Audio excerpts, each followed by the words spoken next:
दौरा आज कई विकास परियोजनाओं की देंगे सौगात। कांवड़ यात्रा की तैयारियों पर करेंगे हाई लेवल बैठक, जनसभा को भी करेंगे संबोधित।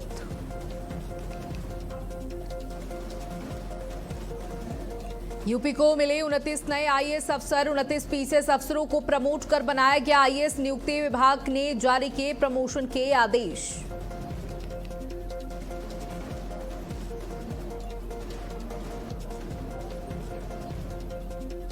आज से उत्तराखंड मदरसा बोर्ड खत्म। धामी सरकार ने लिया फैसला, नई शिक्षा व्यवस्था होगी लागू। राज्य बोर्ड का पाठ्यक्रम पढ़ेंगे छात्र। अल्पसंख्यक शिक्षा प्राधिकरण संभालेगा जमा।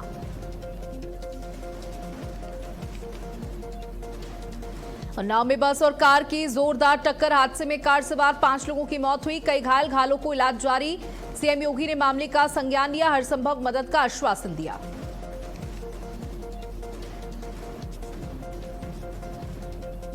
यूपी में मानसून की एंट्री, कई जिलों में तेज हवा के साथ जोरदार बारिश। लोगों को गर्मी से मिली बड़ी राहत।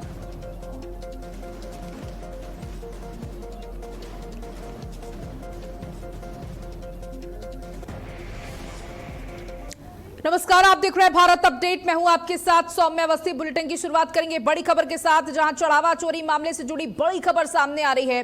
राम मंदिर के कोषाध्यक्ष से भी अब पूछताछ होगी। सूत्रों के हवाले से राम मंदिर चोरी को लेकर बड़ी खबर, या कोषाध्यक्ष से भी होगी पूछताछ। गोविंद देवगिरी के बयान अब दर्ज होंगे। जवाबदेही को लेकर गोविंद देवगिरी से होंगे सवाल। देखिए, अनिल मिश्रा और चंपत राय तो सवालों के घेरे में है ही, लेकिन अब कोषाध्यक्ष जिनके पास सारी जिम्मेदारी होती है उनको सवालों के घेरे में लिया जाएगा। क्योंकि आपको बता दें कि कल पुलिस रिमांड में उन आरोपियों से, 8 आरोपियों से पूछताछ हुई है, जिसमें तमाम खुलासे हुए हैं और गोविंद देवगिरी के बयान भी अब दर्ज होंगे। वो भी संदेह के घेरे में आ चुके हैं। जवाबदेही को लेकर गोविंद देवगिरी से सवाल होंगे,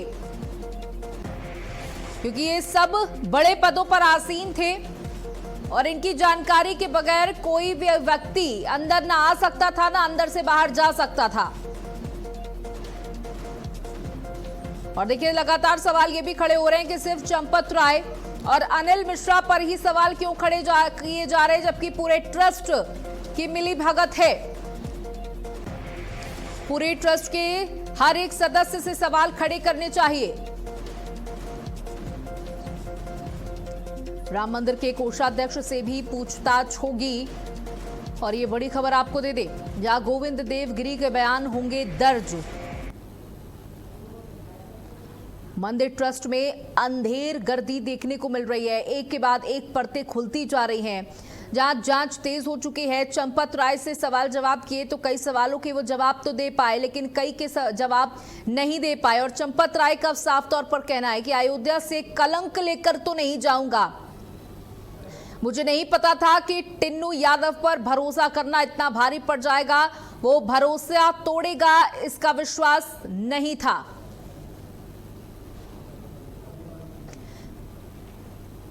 तो देखिए, अब कोषाध्यक्ष से भी सवाल जवाब किए जाएंगे। उसके बाद क्या चीजें निकल करके सामने आती, क्योंकि आरोपियों ने कहा कि सब कुछ शह से किया और हां, हमने करोड़ों की चोरी की और लंबे वक्त से ये गबन जारी था।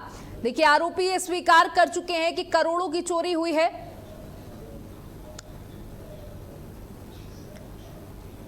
तो देखिए, आरोपी एक तरफ ये कबूल कर रहे हैं कि चोरी की है और चोरी करोड़ों की हुई है। महीनों से ये चोरी जारी थी, लेकिन क्या ये चोरी इन आरोपियों तक ही सीमित है? इनको शह देने वाला कौन है?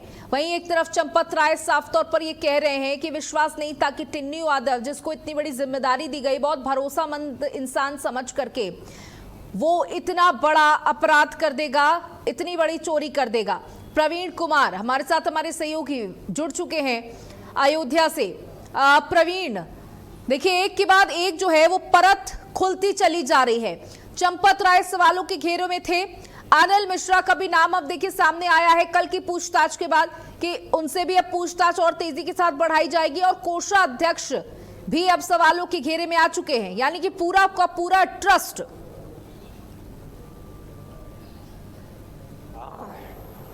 की हिंसा, प्रवीण सुन पा रहे हैं?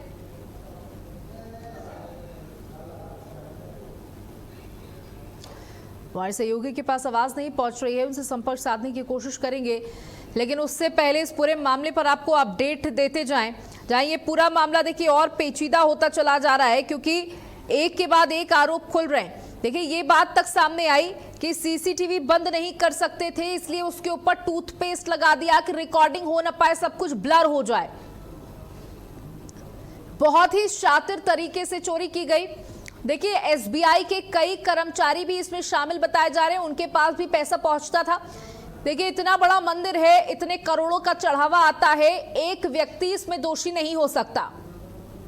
ये पूरा समूह है, एक बड़ा गुट है जिसमें ट्रस्ट के लोग शामिल हैं, काम करने वाले कर्मचारी शामिल है, बैंक शामिल है और वो बड़े अधिकारी शामिल है जो मंदिर की देखरेख में सुरक्षा व्यवस्था में लगे हुए थे।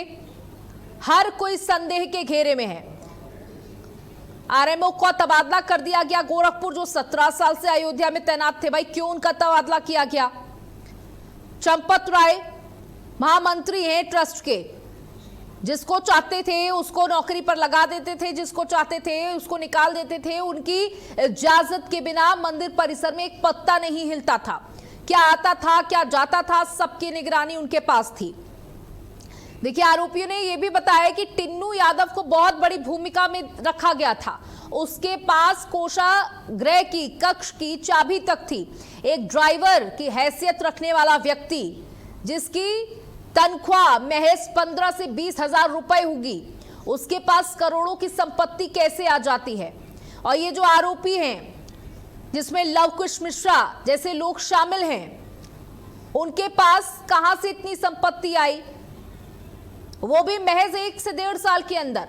उन्होंने कहा करोड़ों का गबन किया गया और उसे जमीन में तब्दील किया गया। देखिए कैश कहां रखा जाता, जितना ट्रांजैक्शंस कर सकते थे उतना किया।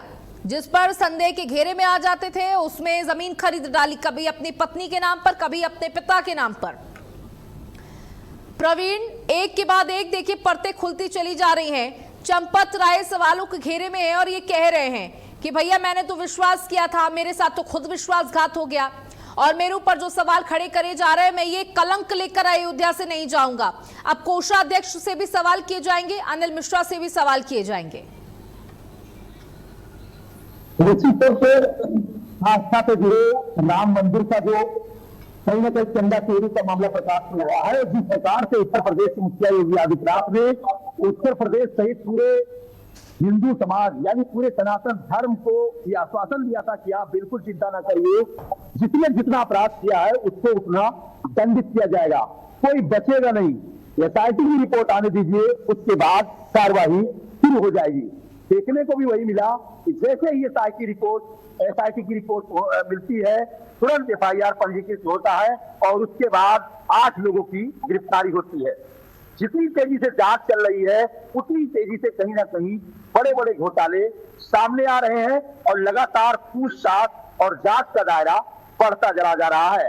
अब राम मंदिर ट्रस्ट के जो कोषाध्यक्ष हैं देवेंद्र गिरी तक ये जांच पहुंच चुकी है।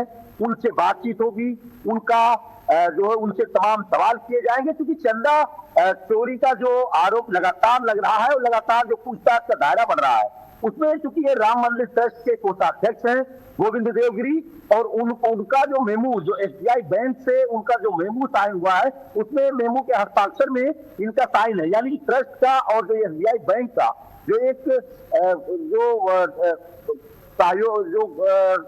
इनका दोनों लोगों का जो एक एग्रीमेंट साइन हुआ है, उस पर कहीं ना कहीं उनका साइन हुआ है गोविंद देवगिरी का। तो अब ये लगातार चंदा की चोरी में इनका नाम आ रहा है और अब इनसे पूछताछ होगी। एसआईटी और पुलिस तमाम सवालों को लेकर के बैठी है जो देवेंद्र गिरी से पूछी जाएगी, क्योंकि अभी तक जितने भी जांच हुए हैं, जितने भी बयान दर्ज किए गए हैं, इसमें कहीं ना कहीं देवेंद्र गिरी से कोई पूछताछ ना तो पुलिस ने किया है और ना ही एसआईटी ने किया है।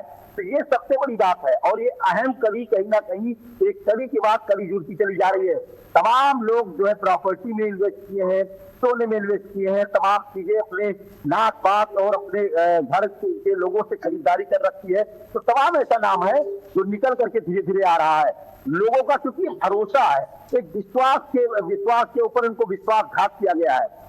जिस सनातन धर्म और जिस अयोध्या के इर्द गिर्द होकर के उत्तर प्रदेश में दोबारा उत्तर प्रदेश की योगी सरकार बनी है और पूर्ण बहुमत से बनी है। केंद्र सरकार लगातार अयोध्या में, चाहे देश के प्रधानमंत्री नरेंद्र मोदी हो, चाहे अमित शाह हो, चाहे रक्षा मंत्री हो, भारतीय जनता पार्टी का जितना भी शीर्ष नेतृत्व है वो कहीं ना कहीं लगातार अयोध्या और उसके आसपास इर्द गिर्द मंडराती रही है विकास कार्यों को लेकर के, धार्मिक स्थलों को लेकर के।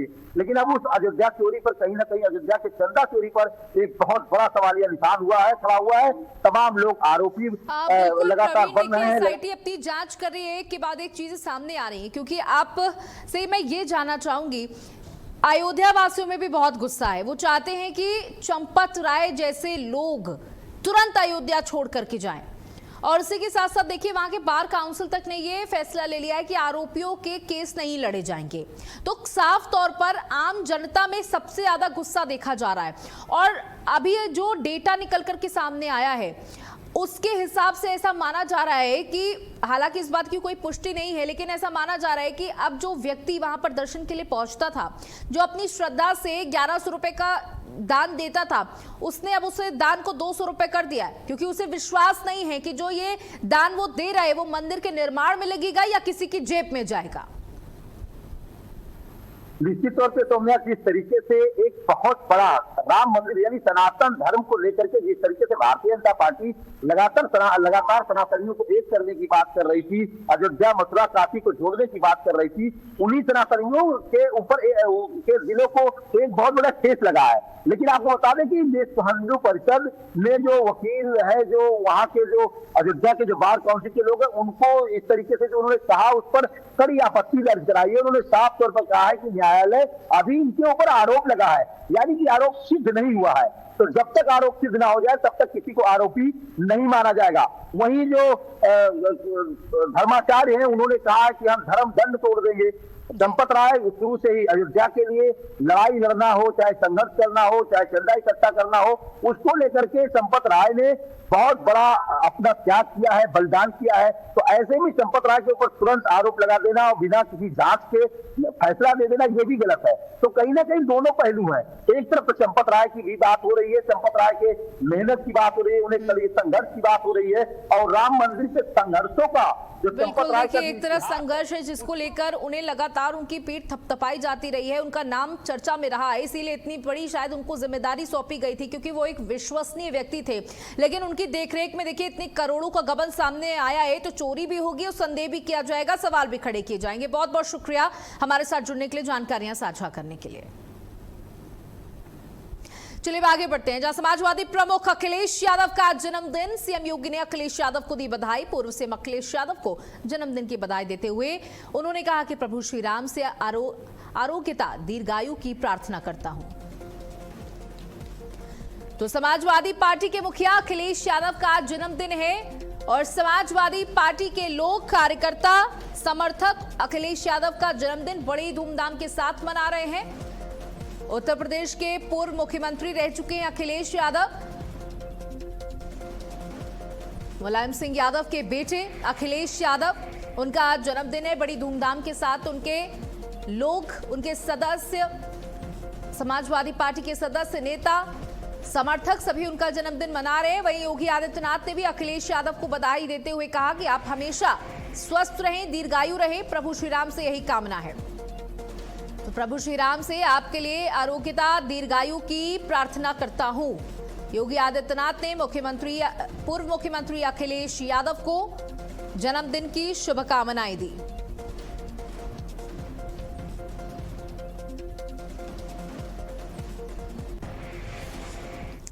वहीं सीएम योगी आदित्यनाथ का बड़ा आदेश, यूपी टेट में शामिल शिक्षकों को मिलेगा विशेष अवकाश।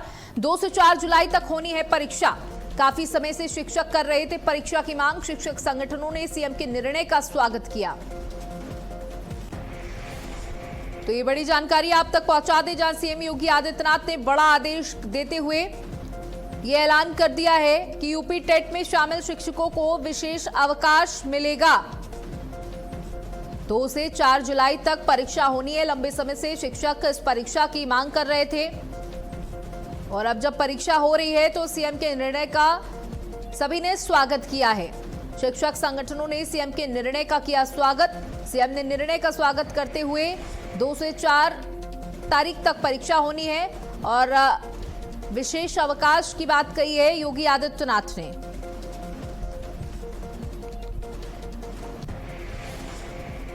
वहीं उन्नाव हादसे का सीएम योगी ने संज्ञान लिया। सीएम योगी ने परिजनों के प्रति संवेदना जताई है। अधिकारियों को घायलों के समुचित उपचार के निर्देश दिए गए। उन्नाव में बस और कार की जोरदार टक्कर हुई थी, जिस हादसे में 5 लोगों की दर्दनाक मौत हो गई और कई लोग गंभीर रूप से घायल बताए जा रहे। घायलों को अस्पताल में भर्ती कराया गया। जहां इस पूरे मामले का संज्ञान लिया है योगी आदित्यनाथ ने, मुख्यमंत्री ने कहा कि हर संभव मदद दी जाए, घायलों के उपचार में किसी प्रकार की कोई कमी न की जाए और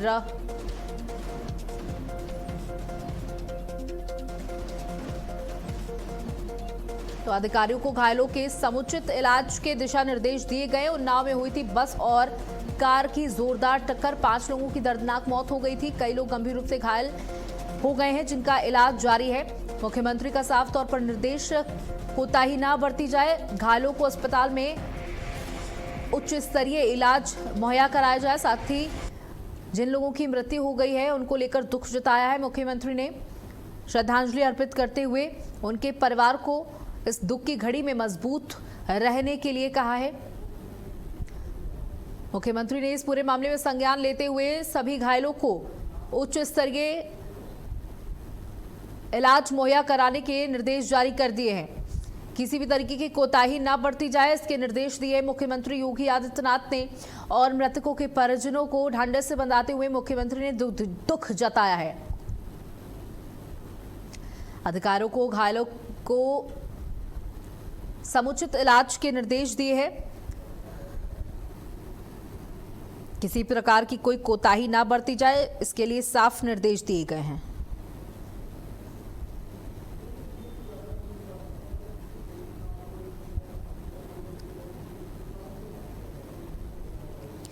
तो ये बड़ी खबर आपको दे दें, जहां अधिकारियों को घायलों के समुचित उपचार के निर्देश मुख्यमंत्री ने जारी किए हैं।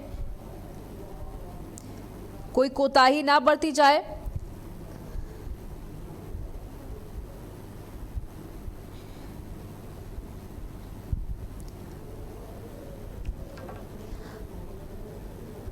और हमारे साथ हमारे सहयोगी अविरल सविता उन्नाव से जुड़ चुके हैं। अविरल, देखिए, बहुत ही दर्दनाक दुखद ये घटना हुई थी जिसमें 5 लोगों की मौत की जानकारी मिल पा रही है। अभी घायलों की क्या कुछ स्थिति बनी हुई है?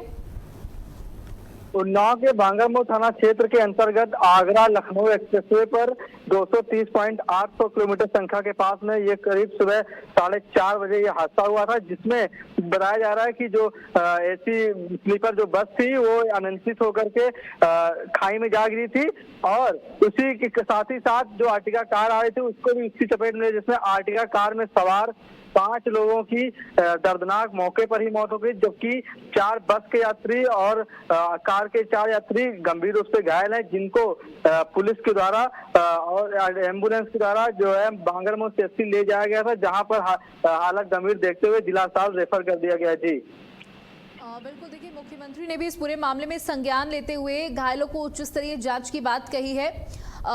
परिवार वालों के लिए क्या किसी तरीके की कोई सहायता राशि की घोषणा की गई है? अविरल, अभी फिलहाल सहायता राशि की तरफ से कोई जो है सहायता राशि की बात नहीं सामने आई है, लेकिन मुख्यमंत्री ने ये साफ तौर से जरूर कहा है कि जो घायल हैं उनके उचित उपचार के लिए जो है अधिकारियों को दिशा निर्देश भी दिए हैं। जी, शुक्रिया हमारे साथ जुड़ने के लिए।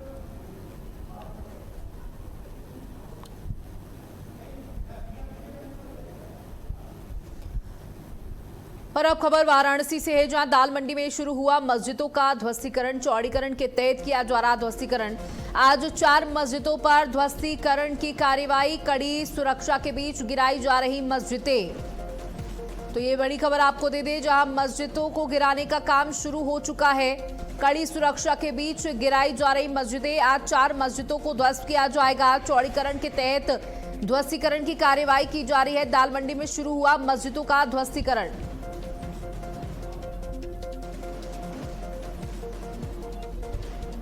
तो चौड़ीकरण के तहत ध्वस्तीकरण की कार्रवाई शुरू हो चुकी है। 4 मस्जिदों को आज ध्वस्त कर दिया जाएगा। मस्जिदों पर कार्रवाई शुरू हो गई है। कड़ी सुरक्षा के बीच गिराई जा रही मस्जिदें। जहां दाल मंडी में शुरू हुआ मस्जिदों का ध्वस्तीकरण का काम।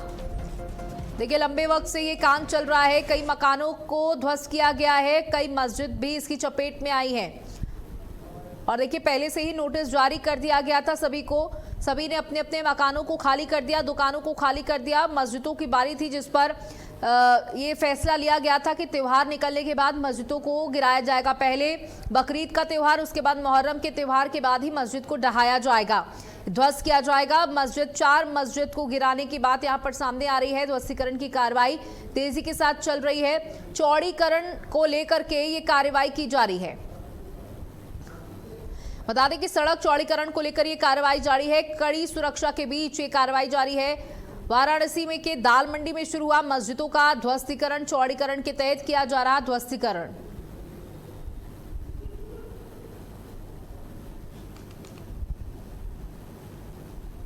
चलिए आगे बढ़ते हैं। जहां गोंडक में करंट की चपेट में भाई बहन आ गए। हादसे में भाई की मौत हो गई। बहन बुरी तरीके से घायल बताई जा रही। घायल को इलाज के लिए भर्ती कराया गया है। बीएड की छात्रा बताई जा रही घायल युवती। देखिए, बहुत दुखद हृदय विदारक खबर सामने आई, जहां भाई बहन बुरी तरीके से करंट की चपेट में आ गए। भाई की दर्दनाक मौत बताई जा रही है। बहन बुरी तरीके से झुलस गई है, जिसका इलाज जारी है। उसकी भी हालत काफी गंभीर बताई जा रही है। बीएड की छात्रा है युवती, जिसको करंट लगा है। भाई की दर्दनाक मौत हो गई है करंट लगने की वजह से। गोंडा से ये दुखद खबर सामने आई है। हादसे में भाई की मौत, बहन गंभीर रूप से झुलस गई है इस पूरे मामले में।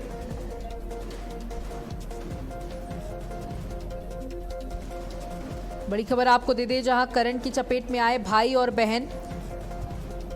करंट लगने से भाई बहन बुरी तरीके से झुलसे, जिसमें भाई की मौत बताई जा रही है और बहन गंभीर रूप से घायल है, बुरी तरीके से झुलस चुकी है, जिसका इलाज अस्पताल में जारी है।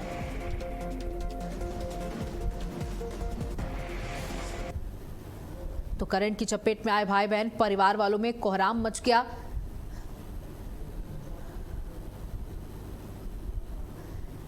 बीएड की छात्रा बताई जा रही है घायल युवती, जिसका इलाज जारी है। आप देख सकते हैं परिजन किस तरीके से रोते बिलखते यहां पर नजर आ रहे हैं। देखिए, गोंडा में बारिश शुरू हो चुकी है। हालांकि करंट किस वजह से लगा है इसका कारण स्पष्ट नहीं है, लेकिन माना जा रहा है गीले हाथों से तार छूने की वजह से ये करंट लगा और जिसमें भाई की दर्दनाक मौत हो गई। बहन का इलाज जारी है, उसकी भी हालत काफी गंभीर बताई जा रही। पूरी तरीके से झुलस चुकी है, जल चुकी है बहन, जिसका इलाज अस्पताल में चल रहा है।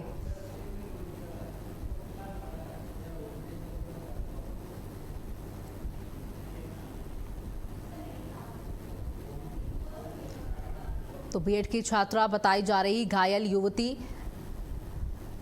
जहां करंट की चपेट में भाई बहन आ गए और करंट की चपेट में आने के बाद भाई की दर्दनाक मौत बताई जा रही है। वहीं बहन जो है वो बुरी तरीके से घायल है। क्या नाम है? श्रीकांत सेनी। अच्छा, घर कहाँ पड़ता है? बाजार बहराई छे। कौन बाजार? भगड़वा बाजार बहराई। थाना को लगेगा? थाना जयपुर। और जो लड़की घायल है उसका क्या नाम है? रांची सैनी।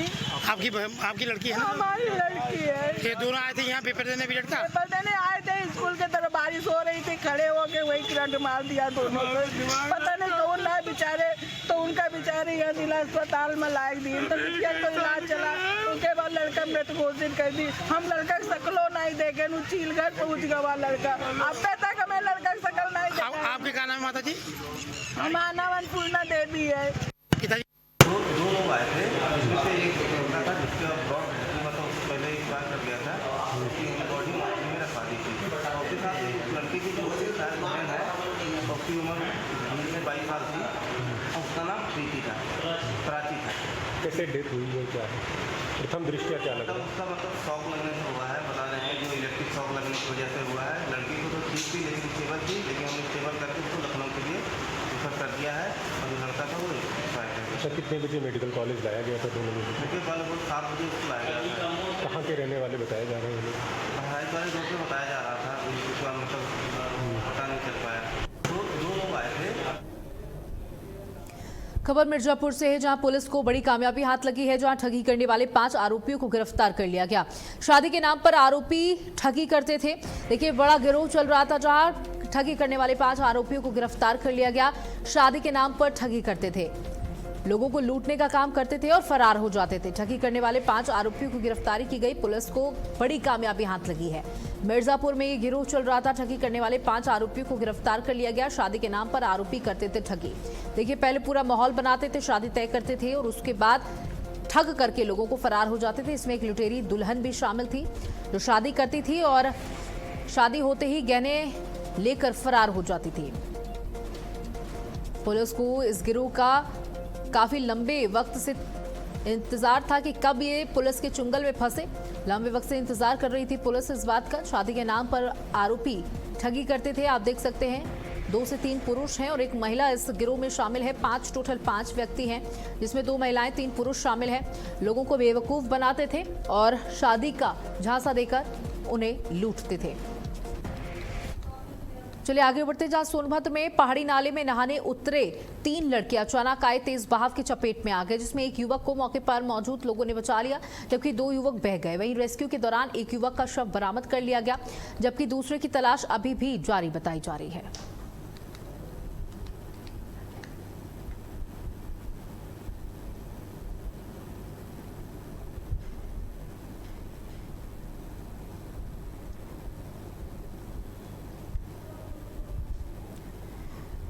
सोनभद्र से आपको एक खबर देते, जहां अभी एक युवक की तलाश की जा रही है। एक युवक का शव बरामद कर लिया गया है। तेज बहाव में दोनों युवक बह गए थे, जहां एक का शव बरामद कर लिया गया है तो दूसरे की तलाश की जा रही है। और इसी के साथ इस बुलेटिन में इतना ही। नमस्कार।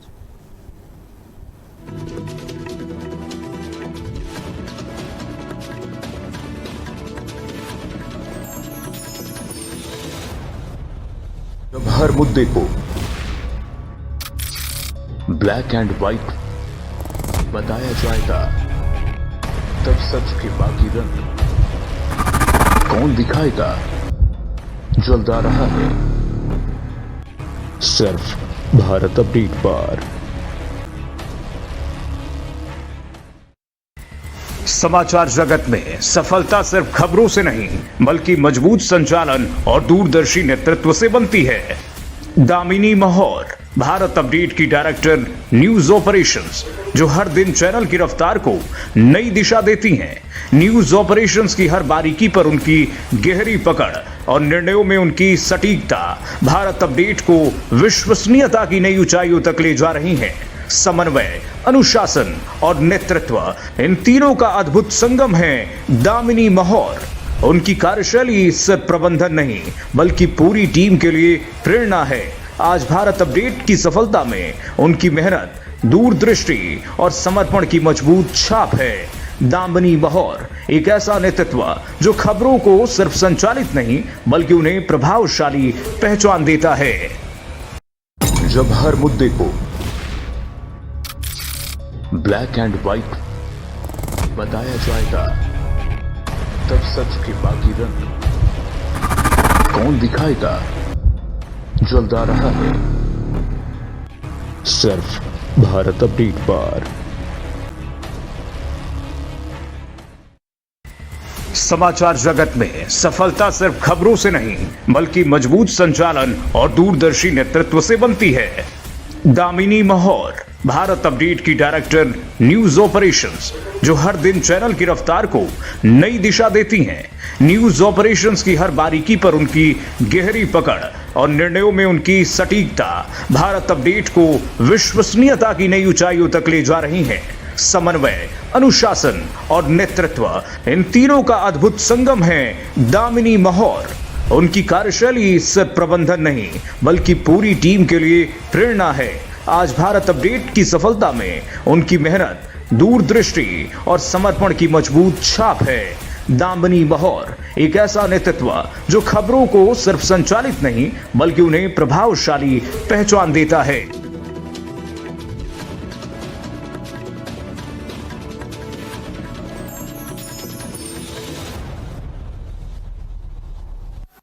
प्रस्तुतकर्ता डॉक्टर ऑर्थो आयुर्वेदिक ऑयल व कैप्सूल। अब दर्द भी घुटने टेकेगा। पेट सफा, आयुर्वेदिक चूर्ण। पेट सफा तो हर रोग दफा। रूप मंत्रा आयुर्वेदिक फेस क्रीम और फेस वॉश, ये कोई कॉस्मेटिक नहीं, आयुर्वेदिक औषधि है। सच्ची सहेली, महिलाओं की सबसे भरोसेमंद औषधि एवं टॉनिक।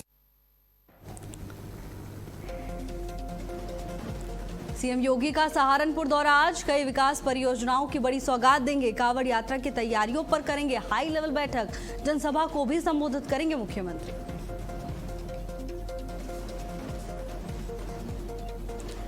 यूपी को मिले 29 नए आईएएस अफसर, 29 पीसीएस अफसरों को प्रमोट कर बनाया गया। आईएएस नियुक्ति विभाग ने जारी किए प्रमोशन के आदेश।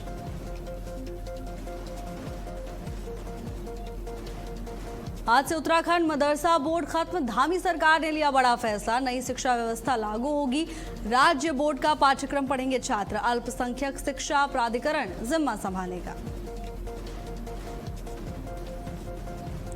उन्नाव में बस और कार की जोरदार टक्कर, हादसे में कार सवार 5 लोगों की मौत, कई लोग घायल बताए जा रहे हैं। घायलों का इलाज जारी। सीएम योगी ने मामले का लिया संज्ञान, हर संभव मदद का दिया आश्वासन।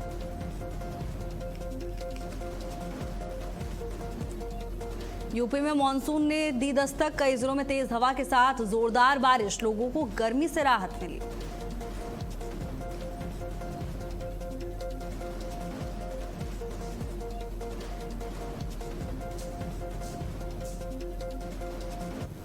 नमस्कार, बहुत स्वागत है आपका। भारत अपडेट देख रहे हैं आप, मैं हूं आपके साथ भावना त्रिपाठी। बुलेटिन की शुरुआत करेंगे बड़ी खबर के साथ। प्रधानमंत्री नरेंद्र मोदी आज कैबिनेट की महत्वपूर्ण बैठक करेंगे। प्रधानमंत्री कार्यालय सेवा तीर्थ में यह बैठक होने वाली है। बैठक में तमाम कैबिनेट मंत्री मौजूद रहेंगे। कई अहम मुद्दों को लेकर मंथन होगा। अब देखना होगा कि क्या कुछ एजेंडे हैं इस बैठक के और बैठक के बाद क्या बड़ी बातें निकलकर सामने आती हैं। लेकिन इतना तो तय है कि ये बैठक बेहद महत्वपूर्ण होने वाली है। कई अहम मुद्दों को लेकर कैबिनेट में तमाम दिग्गजों के बीच मंथन होगा। कई महत्वपूर्ण विषयों को लेकर विचार विमर्श किया जाएगा। कैबिनेट की बैठक के बाद कई बड़े फैसले सामने आ सकते हैं। प्रधानमंत्री नरेंद्र मोदी प्रधानमंत्री कार्यालय सेवा तीर्थ में यह बैठक करेंगे। बैठक में तमाम कैबिनेट मंत्री मौजूद रहेंगे।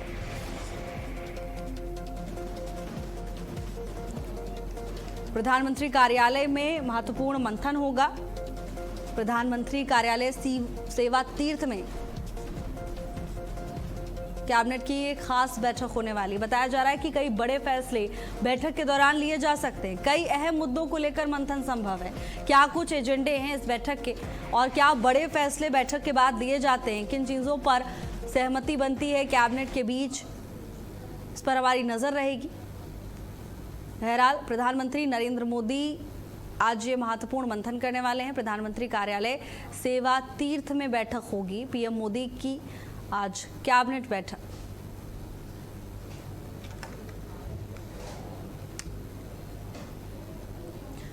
सीएम योगी आदित्यनाथ का सहारनपुर दौरा आज, महाराज सिंह कॉलेज मैदान में जनसभा को भी मुख्यमंत्री संबोधित करेंगे। कांवड़ यात्रा की तैयारियों पर हाई लेवल बैठक मुख्यमंत्री करेंगे।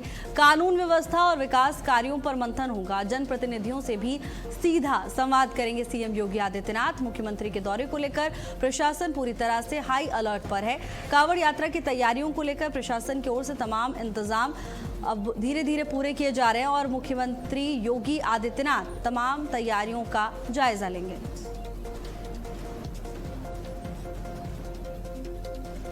कांवड़ यात्रा की तैयारियों पर हाई लेवल बैठक करेंगे सीएम योगी आदित्यनाथ। कानून व्यवस्था और विकास कार्यों पर मंथन होगा। तो वहीं मुख्यमंत्री के दौरे को देखते हुए प्रशासन पूरी तरह से मुस्तैद नजर आ रहा है। जनप्रतिनिधियों से सीधा मुख्यमंत्री योगी आदित्यनाथ आज संवाद करने वाले हैं। प्रशासन पूरी तरह से हाई अलर्ट पर है, व्यवस्थाएं चाक चौबंद है।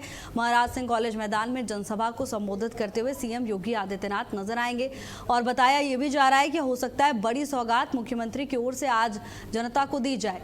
सीएम योगी का ये सहारनपुर दौरा कई मायनों में बेहद खास माना जा रहा है। महाराज सिंह कॉलेज मैदान में सीएम पहुंचेंगे और यहां पर जनसभा को संबोधित करते हुए मुख्यमंत्री नजर आएंगे।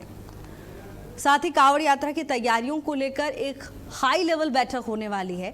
इस दौरान मुख्यमंत्री खुद तैयारियों की समीक्षा करेंगे। तमाम बड़े चेहरे बैठक में मौजूद रहेंगे। अधिकारी और कर्मचारी इस खास बैठक का हिस्सा रहेंगे। कानून व्यवस्था और साथ ही विकास कार्यों पर मंथन करेंगे सीएम योगी। इतना ही नहीं, जनप्रतिनिधियों से सीधा संवाद स्थापित करेंगे मुख्यमंत्री।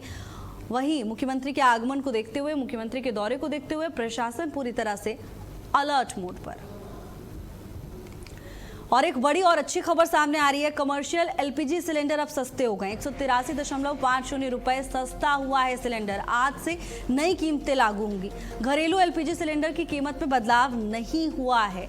हालांकि कमर्शियल एलपीजी सिलेंडर की कीमतों में बदलाव जरूर देखने को मिला है और इतने दिनों से महंगाई की मार से परेशान जनता के लिए ये बड़ी राहत की खबर सामने आ रही है। कमर्शियल एलपीजी सिलेंडर सस्ते हुए, 183.50 रुपए सस्ता हुआ है सिलेंडर।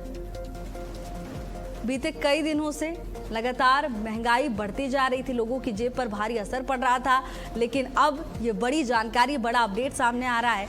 आज से ही नई कीमतें लागू होंगी। 183.50 रुपए सस्ता हुआ है कमर्शियल एलपीजी सिलेंडर और इसका असर पूरी अर्थव्यवस्था पर देखने को मिलेगा, क्योंकि जब एलपीजी कमर्शियल गैस सिलेंडर के दाम बढ़े थे उसके बाद भी देखा गया था कि कई चीज़ों के दामों में इजाफा हुआ था। रेस्टोरेंट और होटल्स में कॉस्ट बढ़ा दी गई थी, जिसका सीधा असर लोगों पर पड़ रहा था। लेकिन क्योंकि अब ये बड़ी और राहत की खबर सामने आ रही है, ऐसे में जाहिर तौर पर लोगों के चेहरे पर खुशी देखने को मिलेगी। हालांकि अभी घरेलू एलपीजी सिलेंडर की कीमतों में कोई बदलाव नहीं हुआ है, वो कीमतें ऐसे ही बरकरार हैं।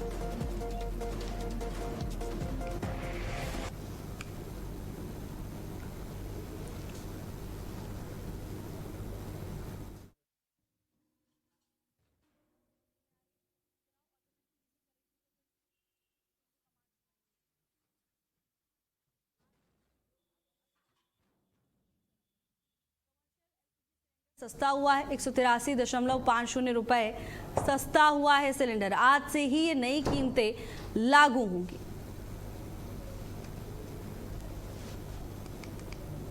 और वहीं केतन अग्रवाल मर्डर केस से जुड़ा बड़ा अपडेट सामने आ रहा है। पुलिस ने घटनास्थल पर सीन रिक्रिएट किया।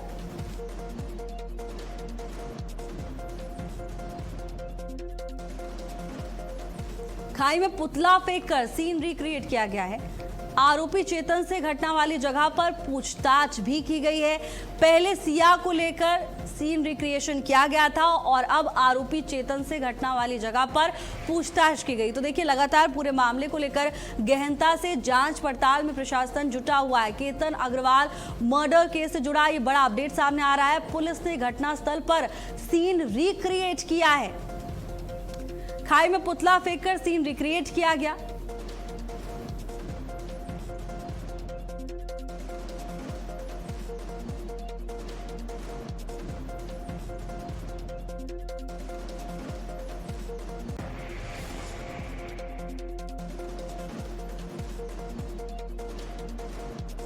केतन अग्रवाल मर्डर केस से जुड़ा ये बड़ा मामला सामने आ रहा है। बड़ा अपडेट, पुलिस ने घटनास्थल पर सीन रिक्रिएट किया है। देखिए, इससे पहले सिया से पूछताछ की गई थी और अब चेतन को घटनास्थल पर लेकर पहुंची है पुलिस, जहां एक बार फिर से सीन रिक्रिएट किया गया। आरोपी चेतन से घटना वाली जगह पर पूछताछ की जा रही है।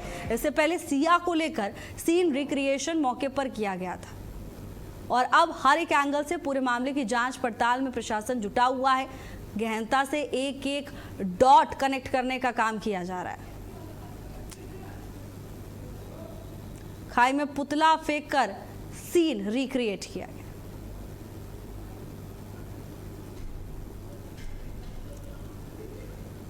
इससे पहले सिया को लेकर घटनास्थल पर पहुंची थी टीम और अब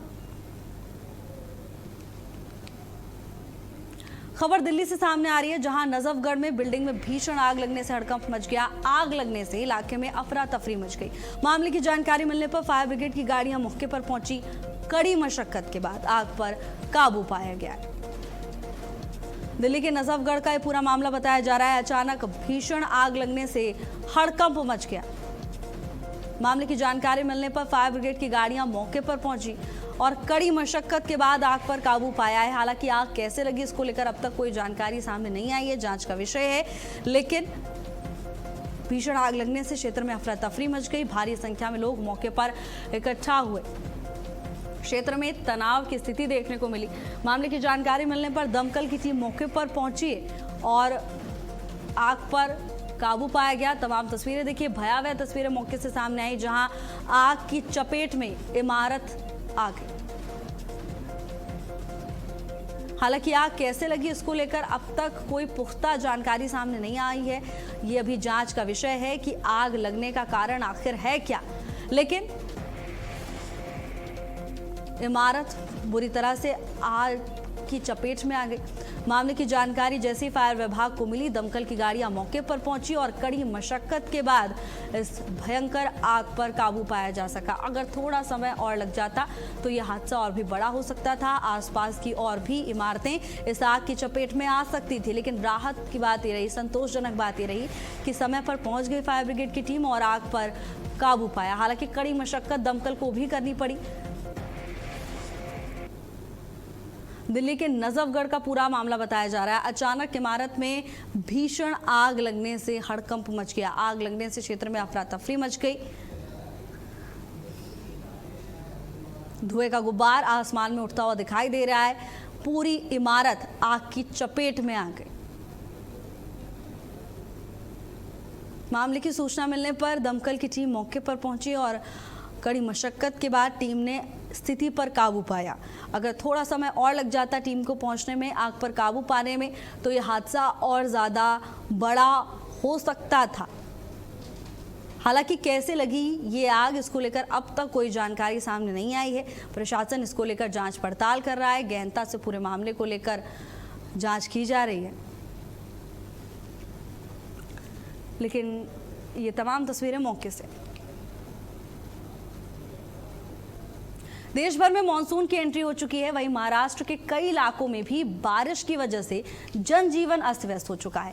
बता दें कि महाराष्ट्र के कई जिलों में बारिश के चलते लोगों को काफी परेशानी हो रही है। सड़कों पर जल भराव के चलते लोगों को आवाजाही में भी परेशानी का सामना करना पड़ रहा है। ये तमाम तस्वीरें आपको दिखा रहे हैं टेलीविजन स्क्रीन पे। अंधेरी, ठाणे और मुंबई से ये तमाम तस्वीरें सामने आई हैं।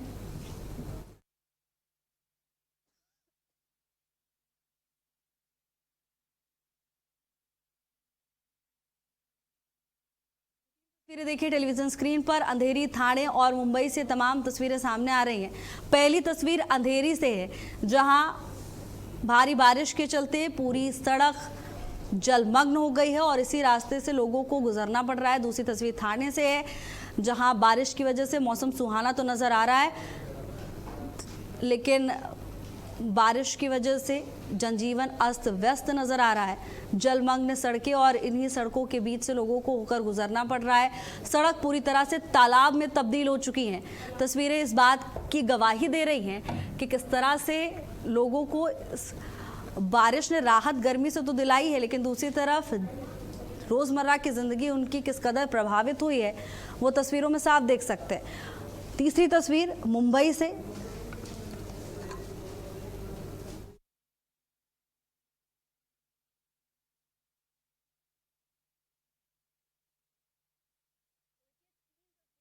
महाराष्ट्र से सामने आ रही हैं। पहली तस्वीर अंधेरी से, दूसरी ठाणे से और तीसरी और आखिरी तस्वीर मुंबई से है। प्रशासन की ओर से लाख दावे किए जाते हैं कि मॉनसून से पहले व्यवस्थाएं दुरुस्त हैं, लेकिन तस्वीरों में हाल बेहाल। और वहीं मुंबई में मॉनसून की जोरदार बारिश ने शहर के कई इलाकों को पानी पानी कर दिया है।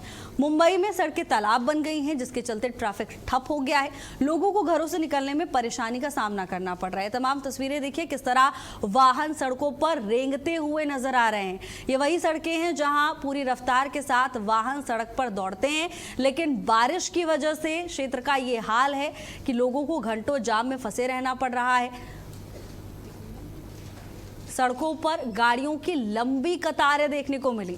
भारी बारिश हुई और ये भारी बारिश ने प्रशासन के तमाम दावों की पोल खोल कर रख दी है।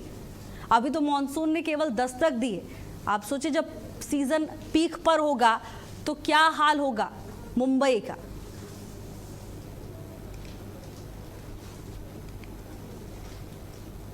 और वहीं उत्तर प्रदेश में भी मानसून ने दस्तक दे दी है। यूपी के कई इलाकों में झमाझम बारिश हुई। मौसम विभाग की ओर से अलर्ट जारी किया गया है। कई जिलों में तेज बारिश के आसार हैं। तापमान में 2 से 10 डिग्री सेल्सियस तक गिरावट संभव है।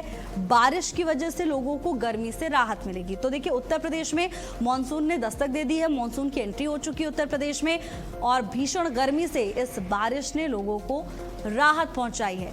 हालांकि जलभराव जैसी समस्याएं अलग अलग क्षेत्रों से सामने आई, लेकिन प्रशासन का दावा है कि व्यवस्थाएं दुरुस्त की जाएंगी और लोगों को परेशानी नहीं होने दी जाएगी। दूसरी तरफ किसानों के लिए ये बारिश अच्छी मानी जा रही है। बारिश के बाद किसानों के चेहरे खिले हुए नजर आए। खेती के लिहाज से बारिश महत्वपूर्ण भूमिका निभाई। वहीं बारिश की वजह से तापमान में भी गिरावट संभव है। 2 से 10 डिग्री सेल्सियस की गिरावट संभव है। बीते कई दिनों से तापमान 40 से 45 डिग्री तक पहुंचा था।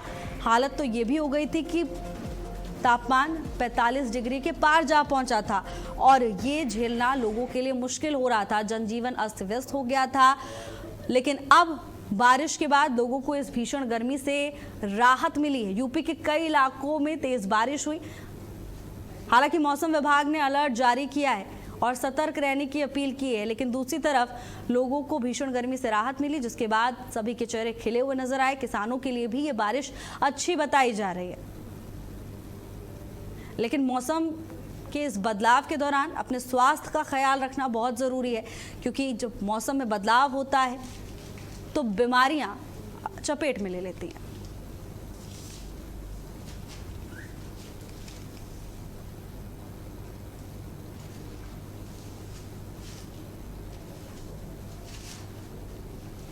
उत्तराखंड में भी मानसून की एंट्री हो चुकी है। देहरादून, बागेश्वर में ऑरेंज अलर्ट जारी किया गया है। कई जिलों में भारी बारिश की चेतावनी जारी की गई है। 6 जुलाई तक बारिश को लेकर अलर्ट जारी किया गया है। तापमान में 4 से 6 डिग्री तक की गिरावट की संभावना है। लोगों को गर्मी और उमस से बड़ी राहत मिलेगी। तो देश के अन्य राज्यों के साथ साथ उत्तराखंड में भी मानसून की एंट्री हो चुकी है। इससे पहले महाराष्ट्र, उत्तर प्रदेश के मौसम के बारे में हमने आपको जानकारी दी और अब उत्तराखंड को लेकर ये बड़ा अपडेट सामने आ रहा है। उत्तराखंड में भी मानसून ने दस्तक दे दी है। कई जिलों में मौसम विभाग ने भारी बारिश की चेतावनी जारी की है। 6 जुलाई तक बारिश का अलर्ट जारी किया गया। ऐसे में मौसम विभाग ने लोगों से अपील की है कि घरों से निकलने से पहले एक बार मौसम विभाग के पूर्वानुमान पर, मौसम विभाग के प्रेडिक्शन पर एक नजर जरूर डालें, जिससे यात्रा के दौरान आपको कोई परेशानी ना हो। उत्तराखंड में मानसून की दस्तक के बाद तापमान में गिरावट देखने को मिली है। भीषण गर्मी से लोगों को राहत मिली, जिसके बाद लोगों के चेहरे खिले हुए नजर आए। उमस और बढ़े हुए तापमान से लगातार लोग परेशान नजर आ रहे थे। हिमाचल प्रदेश के लाहौल स्पीति में बड़ा हादसा हुआ। लाहौल स्पीति में बादल फटने से तेज फ्लैश फ्लड, गांव के अंदर पानी घुसने से लोगों में हड़कंप मच गया। लाहौल स्पीति का पूरा मामला बताया जा रहा है, जहां अचानक बादल फटने के बाद लाहौल स्पीति में तेज फ्लैश फ्लड आया। गांव के अंदर पानी घुसने से लोगों में हड़कंप मच गया। देहरादून, बागेश्वर में ऑरेंज अलर्ट जारी किया गया है। गांव के अंदर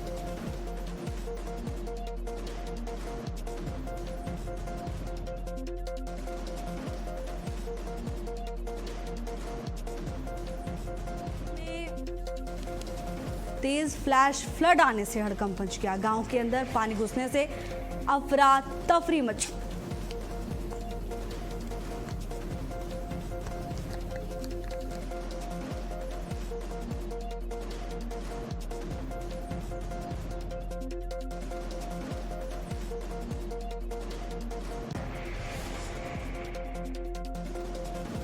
हालांकि प्रशासन मौके पर पहुंचा है। राहत और बचाव कार्य मौके पर प्रशासन की ओर से किया जा रहा है।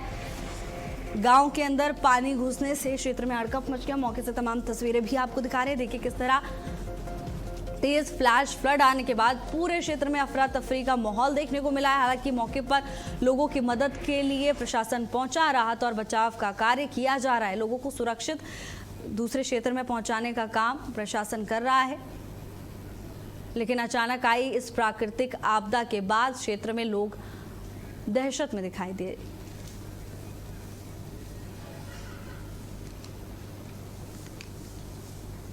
यूपी में चली तहसीलदारों की तबादला एक्सप्रेस। यूपी में करीब 25 तहसीलदारों का ट्रांसफर हुआ है। आगरा के लिए 2 नए तहसीलदार आए हैं। हमीरपुर से शिखर मिश्रा आगरा ट्रांसफर किए गए। बरेली से सुरभि का आगरा ट्रांसफर हुआ है। तो उत्तर प्रदेश में तबादला एक्सप्रेस चलती हुई दिखाई दे रही है। कई तबादले किए गए हैं। उत्तर प्रदेश की बात करें तो यहाँ करीब 25 तहसीलदारों का ट्रांसफर किया गया है। आगरा के लिए 2 नए तहसीलदार आए हैं। हमीरपुर से शिखर मिश्रा आगरा ट्रांसफर किए गए और बरेली से सुरभि का भी आगरा ट्रांसफर हुआ है। और बताया जा रहा है कि 25 तहसीलदारों की जिम्मेदारियां बदली गई हैं। आगरा के लिए 2 नए तहसीलदार आए हैं। हमीरपुर से शिखर मिश्रा को आगरा में ट्रांसफर किया गया, उनकी जिम्मेदारियां बदली गई हैं, अब आगरा में कार्यरत रहेंगे। और बरेली से सुरभि को आगरा में ट्रांसफर कर दिया गया है। आदेश की सूची भी आपको तस्वीरों में दिखा रहे हैं टेलीविजन स्क्रीन पर। 25 लोगों का तबादला किया गया। आगरा के लिए 2 नए तहसीलदार आए हैं।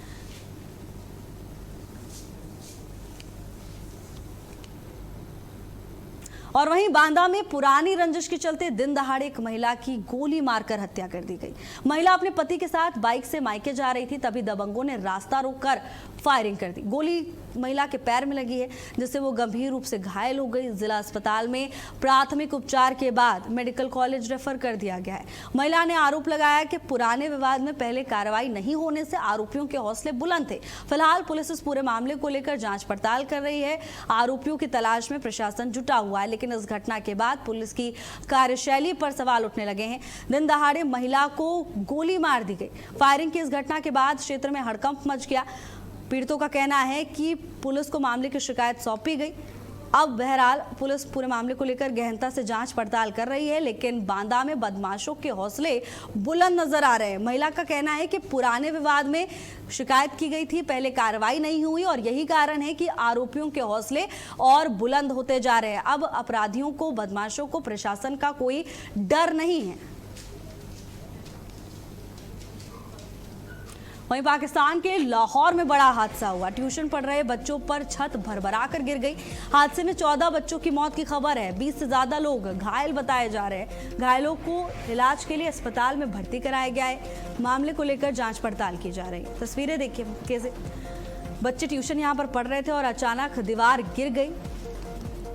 कई बच्चे इस हादसे में घायल हुए हैं, जिन्हें इलाज के लिए अस्पताल ले जाया गया। तो वहीं बताया जा रहा है कि 14 बच्चों की जान चली गई है इस हादसे में। 20 से ज़्यादा घायलों का आंकड़ा है। इलाज के लिए अस्पताल पहुंचाया गया, जहां उपचार किया जा रहा है घायलों का। मामले को लेकर अभी प्रशासन जांच पड़ताल कर रहा है। आखिर हादसा हुआ कैसे, क्या कारण रहा, तमाम चीज़ों को लेकर अभी जांच की जा रही है। लेकिन प्राथमिकता यही है कि जल्दी से जल्दी घायलों को अस्पताल पहुंचाया जाए। वहीं इस घटना के बाद मौके पर हड़कंप मच गया। आसपास के लोग भी मौके पर प्रशासन की मदद के लिए इकट्ठे हुए, एक साथ दिखाई दिए। मेक्सिको में भूकंप के झटके महसूस किए गए। भूकंप के झटकों से धरती कांप गई। 5.7 रिक्टर स्केल पर भूकंप की तीव्रता रही है। भूकंप के झटकों के बाद लोग अपने घरों, अपने प्रतिष्ठानों, संस्थानों से बाहर आए। बताया जा रहा है कि 5.7 रिक्टर स्केल पर भूकंप की तीव्रता नापी गई है। मेक्सिको से खबर सामने आ रही है, जहां भूकंप के झटकों की वजह से धरती एक बार फिर कांपी। इससे पहले वेनेजुएला से तमाम तस्वीरें सामने आई थी। इसने बताया था कि किस तरह प्राकृतिक आपदा तबाही मचाती है। और अब मेक्सिको से खबर सामने आ रही है, जहां मेक्सिको में भी भूकंप के झटके महसूस किए गए हैं। 5.7 रिक्टर स्केल भूकंप की तीव्रता रही है।